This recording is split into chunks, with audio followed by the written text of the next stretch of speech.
ভুয়া শূন্য রিটার্নে হতে পারে ৫ বছরের কারাদণ্ড। জিরো ট্যাক্স রিটার্ন মিথ নাকি মারাত্মক অপরাধ? আপনি কি ভেবেছেন সব ঘরে শূন্য লিখে আয়কর রিটার্ন দিলে সমস্যা নেই? সতর্ক হন, এই ভুলেই হতে পারে ৫ বছরের জেল।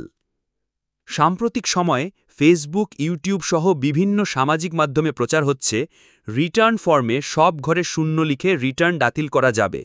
কিন্তু জাতীয় রাজস্ব বোর্ডের মতে এটি সম্পূর্ণ ভ্রান্ত এবং আইনত দণ্ডনীয় অপরাধ। আয়কর আইন ২০২৩ অনুসারে জিরো রিটার্ন নামে কোনো রিটার্ন নেই। প্রকৃত আয়, ব্যয়, সম্পদ ও দায় সঠিকভাবে দেখানো বাধ্যতামূলক।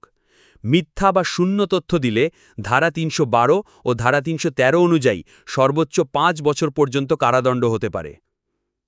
করযোগ্য আয় না থাকলেও তথ্য গোপন করা বা শূন্য দেখানো আইনত অপরাধ। কর না লাগলেও আপনাকে সত্য তথ্য দিতে হবে।